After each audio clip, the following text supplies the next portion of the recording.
আসসালামু আলাইকুম। আমি ডাক্তার মোহাম্মদ ইব্রাহিম। আশা করছি আপনারা সবাই মহান আল্লাহর অশেষ রহমতে অনেক অনেক ভালো আছেন। ওই দিন আমি হাসপাতালে শিশু বিভাগে ডিউটিরত অবস্থায় ছিলাম এবং ডিউটিরত থাকা অবস্থায় একটি নতুন শিশুর জন্ম হয় এবং সেই শিশুর খালামণি একটি ম্যাচ নিয়ে ঘুরতেছিল। তো ম্যাচের মধ্যে কি কি ছিল একটু শুনবেন। আমাদের একজন ম্যাডাম ছিলেন, তো ম্যাডাম দেখতে পারলেন যে সেই খালামণিটা ম্যাচ নিয়ে ঘুরতেছে। তো ম্যাচের মধ্যে একটা রসুন, কয়েকটা রসুনও থাকতে পারে, আমি সেখানে একটা রসুন দেখেছিলাম। পাশাপাশি দিয়াশলাইয়ের যে কাঠি রয়েছে, অর্থাৎ যেটার মাধ্যমে আগুন জ্বালানো হয় আর কি, সেটা তো আছেই। এবং এর পাশাপাশি একটু লোহা আর কিছু হচ্ছে আপনার এই যে এগুলোকে কি বলে, মানে শলার কাঠি আর কি। তো এগুলো আরও কিছু থাকতে পারে, আমি জানি না। তো এগুলো সেই খালামণি রেখেছিল সেই ম্যাচের কাঠির মধ্যে, অর্থাৎ ম্যাচের বক্সের মধ্যে, এবং এগুলো নিয়ে ঘুরতেছিল। তো সেই ম্যাডাম আমাদের সামনেই তাকে বললেন যে আপনি এরকম একটা ম্যাচের মধ্যে এগুলো নিয়ে যে ঘুরতেছেন, কেন ঘুরতেছেন? তো সে বলল যেটা তো আমাদের নানীরা করে, আমরা আমাদের মাদের করতে দেখছি, অমুকদের করতে দেখছি। কেন করে? কারণ হচ্ছে বাচ্চারা যেন বিভিন্ন বদ আসর থেকে নাকি তারা রক্ষা পাবে আর কি, এই ধরনের একটা উদ্দেশ্য নিয়ে তারা এই কাজগুলো করে। সুস্পষ্টভাবে এটা একটা খারাপ কাজ, ইসলাম এই ধরনের কাজকে অনুমোদিত করে না। আমাদের সেই ম্যাডাম বললেন যে আপনি তো শিরক করতেছেন, আপনি আল্লাহর উপরে ভরসা না করে একটা দিয়াশলাইয়ের বক্সের উপরে ভরসা করতেছেন এবং সেখানে এরকম বিভিন্ন শলার কাঠি, তারপরে রসুন, লোহা এসব ঢুকিয়ে একটা মানে শিরক করতেছেন। আপনি আল্লাহর উপরে ভরসা না করে এগুলো করতেছেন, এগুলো তো ঠিক করতেছেন না। তো সে বলল যে না, এগুলো তো আমাদের নানি দাদিরা করেছে, এটা আসলে যদি ফেলে দেই বা করি তারা খুব রাগ করবে, এই সেই। তো তাকে বোঝানো হলো যে আপনি শিরক করতেছেন, আপনি আল্লাহর সাথে শিরক করতেছেন, আপনি আল্লাহর উপরে ভরসা না করে এগুলোর উপরে ভরসা করতেছেন। তারপরও সে এটা কোনোভাবেই মানবে না। মানে আমার নিজের চোখে দেখা, আমি তো অ্যাজ এ ডিউটি ডাক্তার হিসেবে সেখানে ছিলাম তখন। তো জিনিসটা দেখে আমার কাছে খুবই খারাপ লাগলো, যে আমি তাকে বোঝানোর চেষ্টা করলাম যে আসলে এটা তো শিরক করতেছেন আপনি, এটা তো আসলে ঠিক কাজ করতেছেন না। কিন্তু সেই মহিলা শেষ পর্যন্ত কিন্তু ম্যাচের কাঠিটা ফেলে দিল না, তার কাছেই রেখে দিল। এবং সে ভাবলো এই ম্যাচের কাঠি বা এই ম্যাচের বক্সই হয়তো তার সেই নবজাতক শিশু, অর্থাৎ সে তো সেই শিশুর খালা, তার হয়তো সেই মানে ভাইগনার জীবন বাঁচাবে বা হচ্ছে একটা করবে। মানে এই যে শিরক, কত বড় গুনাহ।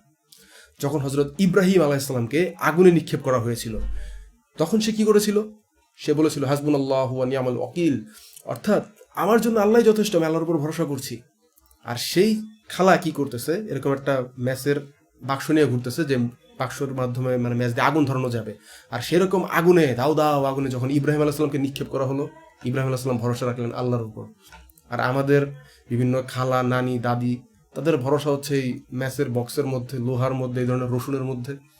সুস্পষ্ট শিরক। এই ধরনের কথাবার্তা কোরআন হাদিসের কোথাও নেই যে এই সমস্ত জিনিস রাখলে বাচ্চা কাচ্চা নিরাপদ থাকবে। বরং কোরআন হাদিসের ডাইরেকশন হচ্ছে আল্লাহর উপরে ভরসা করেন। পবিত্র কোরআনের সূরা বাকারার 2 নম্বর সূরার 170 নম্বর আয়াতে আল্লাহ সুবহানাহু ওয়া তাআলা বলেছেন যে যখনই তাদেরকে বলা হয় যে তোমরা আল্লাহর কিতাবের অনুসরণ করো, আল্লাহর অনুসরণ করো, তখনই তারা বলে যে না, আমরা আমাদের পিতৃপুরুষদের অনুসরণ করব।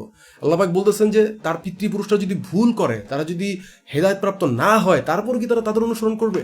মানে এই যে মানুষজন এই ধরনের কুসংস্কারে বিশ্বাসী, আল্লাহ কিন্তু এইসবের কোনো প্রমাণ নাজিল করেননি, তারপরও মানুষ এই সমস্ত জিনিসকে বিশ্বাস করে, মনে করে এগুলো করলেই হয়তো তার বাচ্চা কাচ্চা নিরাপদ থাকবে। বাট এগুলোর দলিল কই? এগুলো কই আছে? মানে ইসলামের কোথাও আছে এই সমস্ত কথা? এই ধরনের মানে গাঁজাখুরি কাজকর্ম করে আসলে মানুষ ইসলামকে তো ছোট করে। এবং আপনি বিশ্বাস করেন, গ্রাম অঞ্চল থেকে শুরু করে শহরের মধ্যে অনেক জায়গায় এই ধরনের মানুষ বিদ্যমান, যারা এই ধরনের ছোট ছোট শিরকের সাথে জড়িত হয়ে গিয়েছে। এবং এই শিরকগুলো আস্তে আস্তে মানুষকে আল্লাহর পথ থেকে ডাইভার্ট করে অন্যদিকে নিয়ে যায়। আল্লাহর প্রতি যে মানুষের একটা ভরসা, আস্থা থাকা দরকার, সেখান থেকে অনেক দূরে নিয়ে চলে যায়। ইব্রাহিম আলাইহিস সালামের ঘটনাটি আমরা কোরআন হাদিসের মাধ্যমে জানি, এবং সেখান থেকে আমরা জানতে পেরেছি যখন তাকে আগুনে নিক্ষেপ করা হয় তখন তিনি শুধুমাত্রই আল্লাহর উপর ভরসা করেছিলেন। এবং আল্লাহ তাআলা এটার উপর এত সন্তুষ্ট হয়েছিলেন যে আল্লাহ সুবহানাহু ওয়া তাআলা সেই আগুনকে আরামদায়ক শীতল করে দিয়েছিলেন। আজকে এই আগুনের কোনো ক্ষমতা নাই ভাই। যদি আগুনের ক্ষমতা থাকতো তাহলে সেটা ইব্রাহিম আলাইহিস সালামকে পুড়িয়ে ফেলতে পারতো। এই রসুন, আদা, হলুদ, মরিচ, বিভিন্ন ধরনের খাবার আইটেমের কোনো ক্ষমতা নাই। যদি ক্ষমতা থাকতো তাহলে এগুলো না খাওয়ার ফলে ফেরেশতারা মারা যেত। কিন্তু তাই কি হচ্ছে? আসলে তাই হচ্ছে না। এই জিনিসগুলো এক একটা হুকুম, এটার উপর আল্লাহ তাআলা অ্যাপ্লিকেবল করে দিয়েছে এবং সেটা আমাদের উপরে কার্যকরী হচ্ছে, কিন্তু মূল ক্ষমতা হচ্ছে আল্লাহ তাআলার। তাই আমাদের সবার উচিত আল্লাহর উপরে ভরসা করা, আল্লাহ তাআলা যেভাবে বলেছেন সেভাবে ভরসা করা। আমরা কেন আল্লাহর উপরে ভরসা না করি এই ধরনের বিভিন্ন ম্যাচের কাঠি, ম্যাচের বক্স, বিভিন্ন ধরনের অপ্রাসঙ্গিক জিনিসের উপর ভরসা করছি এবং ইসলামকে ছোট করছি, না জেনে আল্লাহর উপর আমরা জুলুম করতেছি আমাদের নিজেদের উপর, এবং আল্লাহকে আমরা আমাদের উপর অসন্তুষ্ট করে তুলছি।